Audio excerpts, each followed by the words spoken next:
റാഫി നീ ഇത് കാണുന്നുണ്ടെങ്കിൽ റാഫി നീ പെട്ടുട്ടോ. എവിടെയാണെങ്കിലും നീ ഇവിടെ വന്നിരിക്കും. നിൻ്റെ വീട്ടിൽ ഞങ്ങൾ വന്നിട്ടുണ്ട്. അതുകൊണ്ടൊരു പാവപ്പെട്ട പെണ്ണിൻ്റെ കണ്ണീര് ഇവിടെ എല്ലാവരും കൂടിയിട്ടുണ്ട്. ഇവിടെയുള്ള ജനങ്ങളെല്ലാവരും ഞങ്ങളുടെ ഒപ്പം തന്നെയാണ്.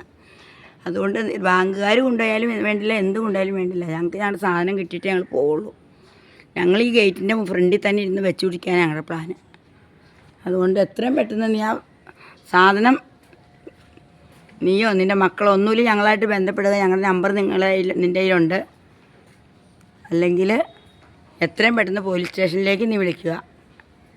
അവർ നിന്നെ അല്ലെങ്കിൽ അവർ വിളിക്കും, അങ്ങനെ കാര്യം പറയുക. ഇത്രയാണ് പറയാനുള്ളത്.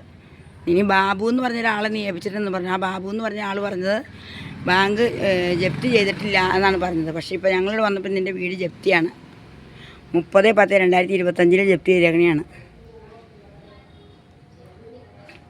അതുകൊണ്ട് ഞങ്ങൾ വീണ്ടും സ്റ്റേഷനിലേക്ക് പോവുകയാണ്. ഞങ്ങൾ സാർമാർ പറഞ്ഞിട്ട് ഞങ്ങളുടെ സ്വർണത്തിൻ്റെ റെസിപ്റ്റ് നിങ്ങൾ ഏത് ബാങ്കിലാണോ വിറ്റത് അതിന് വേണ്ടി വന്നതാണ്. നീ തന്നില്ലെങ്കിൽ ഞങ്ങളുടെ റെസിപ്റ്റ് കിട്ടാൻ ഞങ്ങൾക്ക് വലിയ പാടൊന്നുമില്ല.